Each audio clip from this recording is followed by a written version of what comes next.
Hello বন্ধুরা, good morning and welcome back to my channel. তোমরা সবাই কেমন আছো?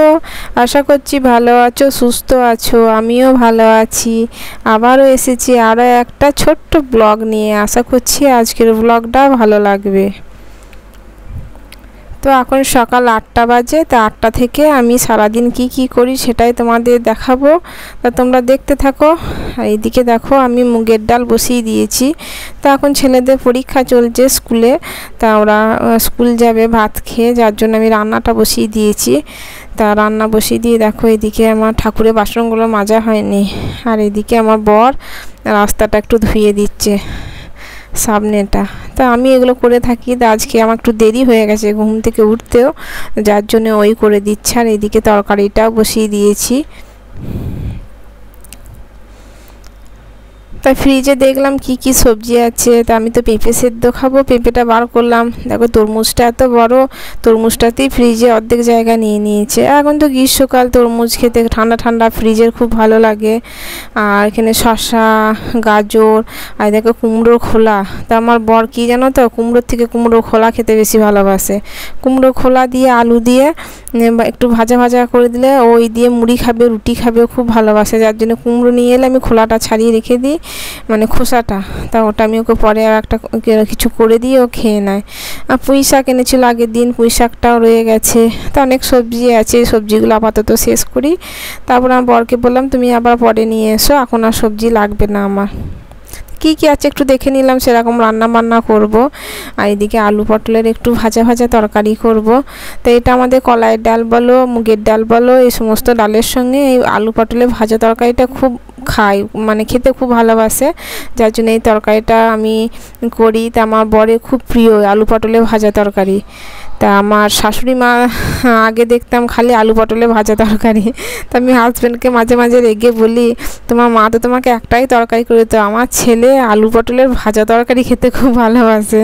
তা আমার বরের সত্যি প্রিয়, তরকারিটা খেতেও ভালো লাগে। পটলগুলো একটু ভেজে নিতে হয়। তা আলুগুলো একটু ভেজে নিই, 5 ফোড়ন, তেজপাতা, শুকনো লঙ্কা আর নুন আর হলুদ দিয়ে দিই, আর একটুখানি হিং দিয়ে অল্প জল দিয়ে জাস্ট আলুটা সেদ্ধ হয়ে গেলেই, বেশি জল দিলাম না, অল্প জল দিয়ে আলুটা সেদ্ধ হওয়া পর্যন্ত দিয়ে ওটা একটু ভাজা ভাজা করে নামিয়ে নিই। তাহলেই রেডি আলু পটলের ভাজা তরকারি। তাই ওইদিকে তরকারিটা বসিয়ে দিয়ে এদিকে আরও আমি তরকারি করব, যার জন্য সবজিগুলো বসে কেটে নিচ্ছি। তা সকালবেলায় বসি আর কি, বটিতে সবজিগুলো কেটে থাকি। আর ছোটো পাড়া রান্নাঘর দেখতেই পাচ্ছ, চারিদিকে জিনিসপত্রতে ভরা, ওর মধ্যেই বসে তো সবজি কাটি, ওখানেই রান্না করি। হ্যাঁ, মাঝে মাঝে মনে হয় না বটির মধ্যে পাটা লেগে বোধহয় পাটা কেটে যাবে। একবার উঠি একবার বসি, এইভাবে কাজগুলো করতে হয়। মানে অনেকটাই, মানে নিজের ঘর তো একটু মেনটেন করে করতে হয়, নিজের রান্নাঘর। যদি আমি ভাড়াতে থাকি, ভাড়া বাড়িতে থাকতে গেলে অনেক অসুবিধা হয়। এখানে ব্রেক ফোটাতে পারবে না, ওখানে কিছু রাখতে পারবে না, এখানে এটা করতে পারবে না, ওখানে ওটা করতে পারবে না, হাজার প্রবলেম। তাই দেখো না, এত গরম পড়েছে, এত গরমের মধ্যে একটা এসি লাগাবো, আমাদেরকে এসি লাগাতে দেয়নি। আমরা এই বাড়িটিতে গত 5 বছর ভাড়া আছি, তাই একটু এসি লাগাতে দেয় না। এত লো ভোল্টেজ, এখানে ফ্যান চলে না।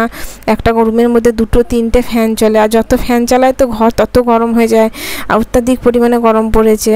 তা সবাই বলছে তোমরা এসি লাগাওনি কেন? না, দেখো যার বাড়ি তারাই লাগে, তাদের এসি আছে, তাদের ছাদের মধ্যে এসি লাগানো আছে, কিন্তু আমাদেরকে লাগাতে দেবে না। এই হচ্ছে হাজার প্রবলেম ভাড়া বাড়িতে। তো যাই হোক, ঠাকুরের আশীর্বাদে আমরা একটা ছোটোখাটো ফ্ল্যাট নিয়েছি। তা সামনের বছর হয়তো একটু সুবিধা হবে, এতটা গরম ভোগ করতে হবে না। এখানে অনেক প্রবলেম হয় জানো না বাড়িতে। এমনি বাড়িটা বাস্তুদিক দিয়ে খুব ভালো, শুভ, কিন্তু অন্য দিক দিয়ে বাড়িটা খুবই প্রবলেম। একটু বৃষ্টি হলে যত ড্রেনের নোংরা পোকামাকড় উঠে আসবে, গরম পড়লে বা একটু হাওয়া বাতাস নেই, জানলা খুলতে পারি না, ড্রেনের ধারে বাড়ি, প্রচুর মশা ঢুকে যায়, নানান প্রবলেম। তা দেখো এদিকে গল্প করতে করতে এদিকে আমার রান্নাটা অনেকটা হয়ে গেছে। তা মুগের ডালটা সেদ্ধ করে বসিয়ে দিয়েছিলাম সকালবেলা, ওটা একটু সাঁতলে নিলাম। তো একটা কাঁচা মুগের ডাল করেছি, একটু জিরে, একটু হিং আর একটু আদা গ্রেট করে দিয়েছিলাম, আদাটা দিয়ে একটু আদাটা ভাজা ভাজা করে নিয়ে আমি ডালটা সাঁতলে দিলাম। আর এদিকে দেখো মুগের ডাল একটু মিষ্টি না হলে ভালো লাগে, মুগের ডাল একটু মিষ্টি না হলে ভালো লাগে না, তাই একটু মিষ্টি দিয়ে দিলাম। আমাদের একটু মিষ্টি না হলে ভালো লাগে না মুগের ডাল, তাই মিষ্টিটা যে যেরকম খাবে সেরকম দেবে। আর এদিকে দেখো মুগের ডালটা কত ভালো হয়েছে, একটু মোটা মোটা করেছি মুগের ডাল। তো এইদিকে রান্নাটা আমার হয়ে গেল অনেকটা কমপ্লিট। আর এইদিকে দেখো আমি সবজি কটা ধুয়ে নিলাম, আর বাসন দু একটা পড়েছিল ও কটা আমি মেজে নিলাম সাথে সাথে। তো এটার মধ্যে বাটিটার মধ্যে ডালটা সেদ্ধ করেছি। এই বাটিটা না ট্রাইপ্লাইয়ের হকিংসের, তা খুব ভালো জানো তো, মানে তরকারি সাঁতলাতে একটু আদ্র তরকারি করতে খুব কাজ দেয় আমার। তো ট্রাইপ্লাই জিনিসগুলো এখন উঠেছে, তার জিনিসগুলোর দাম নেয় কিন্তু খুব ভালো, মানে খুব ইউজফুল আর কি। তা এই হিসেবেই কেনা। তা আমার তো ট্রাইপ্লাই জিনিস খুব, মানে আমার এত নেশা না। তা একটা কড়াই নেবো বলছি, কদিন ধরেই আমার বরকে পটাচ্ছি, কিন্তু ও একদম রাজি হচ্ছে না, বলছে এই তো এত টাকা খরচা করলাম আবার কড়াই নেবে না, একটা কিনে দেওয়া। ট্রাইপ্লাই কড়াইগুলো কী হয়, রান্না করতেও সুবিধা আর মাজতেও সুবিধা। আর এইদিকে দেখো আমার সকাল থেকে এক কাপ চা খাওয়া হয়নি, তা আমার বর একটু চা দিয়ে গেল লিখার, তাই চাটা খাচ্ছি। আর এইদিকে ভাতটাও ইন্ডাকশানে বসিয়ে দেবো, যেহেতু এদিকে নিরামিষ করছি রান্না বান্না, যার জন্যে ভাতটা আমি ইন্ডাকশানে বসিয়ে দেবো। তো একটু আধটু যদি তরকারি থাকে ফ্রিজে রেখে দেবো, ওই জন্য আমি ভাতটা ইন্ডাকশানে করে দিলাম। আর এইদিকে দেখো পাঁপড় ভেজে দিচ্ছি, তা ওদের একটু মুগের ডাল পাঁপড় ভাজা হলেই আমার ছেলে মেয়ের আমার হাজব্যান্ডের খাওয়া হয়ে যায়। আর পাঁপড় ভাজলে না তেলটা সেই কীরকম হয়ে যায়, থকথকানি পাড়া হয়ে যায় না, বড্ড কালো পাড়া হয়ে যায়। তো আগের দিন আমি পাঁপড় ভেজেছিলাম, ওই তেলটা রেখে দিয়েছিলাম, ওই তেলটার মধ্যেই আবার পাঁপড় ভাজছি। তো কী করবো, তেলটা এবার মনে হচ্ছে ফেলে দেবো, মানে এতটা তেল দিয়ে পাঁপড়টা ভাজি আর দিয়ে সে তেলটা সে জমাটি পাড়া হয়ে যায়, জমাট বেঁধে যায়, ভালো লাগে না। এখন বাজে 10টা আর আমার রান্না বান্না কমপ্লিট হয়ে গেছে।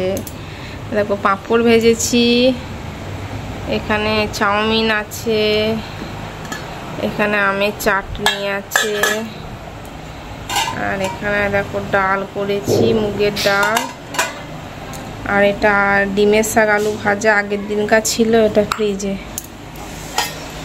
আমার ঝিঙে সেদ্ধ আছে,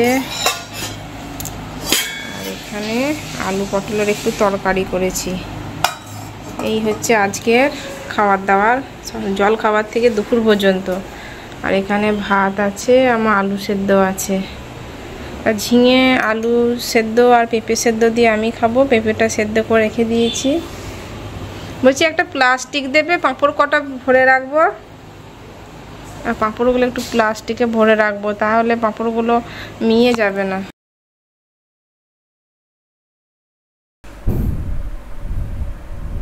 তা আমার মেয়ের পরীক্ষা মানে 10টা 10:30 থেকে স্কুল আর কি। তা মেয়ের পরীক্ষাটা হয়ে যাবে, আর ছেলেরও পরীক্ষা, দুজনের একসাথেই, কিন্তু ছেলের 12:30টার মধ্যে ছুটি হয়ে যাচ্ছে। ও এসে ভাত খাবে, ওই জন্য আমার ছেলেকে চাউমিন দিয়ে দিলাম, আর আমার হাজব্যান্ডকে একটু চাউমিন দিয়ে দিলাম, আর মেয়েকে চাউমিন টিফিন দিয়ে দিলাম।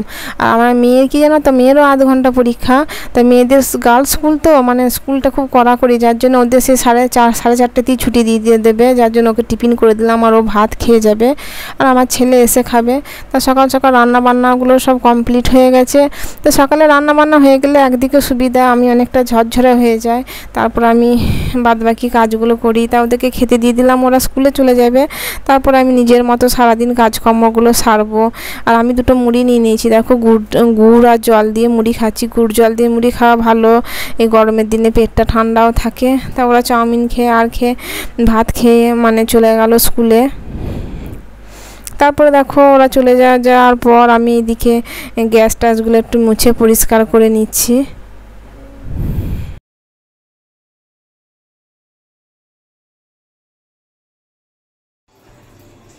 এখন 11টা বাজে, আর দেখো আমার রান্নাঘরে সব কমপ্লিট হয়ে গেছে, কাজ পরিষ্কার পরিচ্ছন্ন। এখনো ঘরগুলো মুছবো। দেখো 11:10 বাজে, ঘর মুছবো, অনেক কাজ আছে, এখনো কাজগুলো সেরে নি। তা মোটামুটি রান্নাঘরে কাজগুলো সব কমপ্লিট হয়ে গেছে। এবার বেসিন টেসিনগুলো একটু ধোবো। আর দেয়ালটা, মানে বাড়িটা দেখো না, দেয়ালগুলো সব ছেড়ে পড়ে যাচ্ছে, এত ঘর তো নোংরা হচ্ছে না, মানে এই ঝাঁট দিলাম এই দিলাম, এইখানে এতটা দেয়াল ছেড়ে পড়ে গেছে, এরকম আর কি, খুব প্রবলেম হয়। আর এদিকে দেখো জামা কাপড় সব ছাড়া আছে, ছেলে মেয়ের আমার। জামা কাপড়গুলো একটু ভিজিয়ে দিই, স্নান করবার সময় কাঁচা হয়ে যাবে। জামা কাপড়গুলো ভিজিয়ে দিলাম। তো এগুলো ভিজিয়ে দিয়ে তারপর ঘর দোরগুলো মোছামুছি করে নেবো। আর একটু ঝাঁট টাটগুলো আমার হাজব্যান্ড দিয়ে দেয়, ও আমাকে অনেক হেল্প করে, কেন আমার শরীরটা তো খুব ভালো যায় না, পারি না সব সময়। তা ও আমাকে ঝাঁটগুলো দিয়ে দেয়, মানে ঘরগুলো ঝাঁট দিয়ে পরিষ্কার করে দেয়, আমি মুছে নিই। তা মাঝে মাঝে ও মুছে দেয়। তা আজকে আমি একটু হাত দিয়ে মুছলাম। তা আমার মোছা হয়ে গেল, দেখো ঘরগুলো। তা ঘরগুলো মোছা টোছা হয়ে গেল, ঘর কত পরিষ্কার পরিচ্ছন্ন হয়ে গেল। আর এইদিকে দেখো আমার হাজব্যান্ড বাজার গিয়েছিল। কি নিয়ে আসছো দেখি? মুড়ি। কত নিয়ে আসছো মুড়ি? এমনি কি আছে দেখি?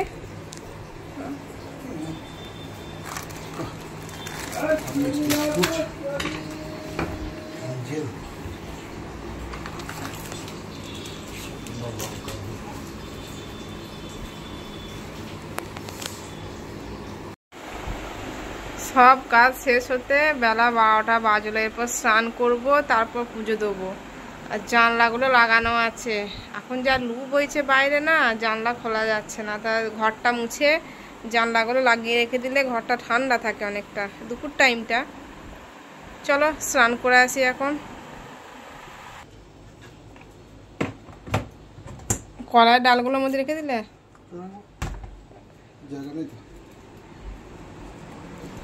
তেলগুলো একটা অন্য কন্টেনারের মধ্যে রাখো, নাহলে ফুটো হয়ে গেলে না পড়ে যাবে। যদি ফুটো ফুটো হয়ে যায়, এটা ফ্রিজে রেখে দেবে, নাহলে খারাপ হয়ে যাবে।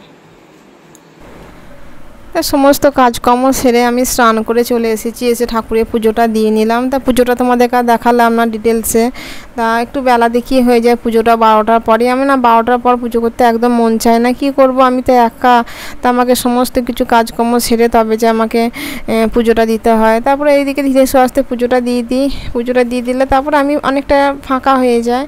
তো এইভাবেই আমি কাজগুলো নিজের হাতে গুছিয়ে করার চেষ্টা করি। তাই এদিকে দেখো ঘরদোর পরিষ্কার পরিচ্ছন্ন হয়ে গেছে। আর আমার ছেলে মেয়ে না, ছেলে চলে এসছে স্কুল থেকে। আমার হাজব্যান্ড ও স্নান করতে গেছে। তাই এদিকে দেখো আমার পুজো হয়ে গেল।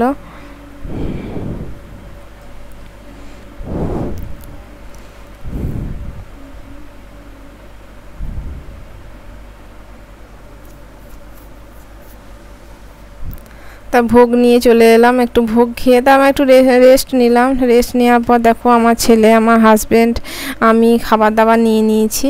তা দেখো দুপুরে লাঞ্চটা চলো করে নিই, আবার তোমাদের সঙ্গে দেখা হচ্ছে পরে।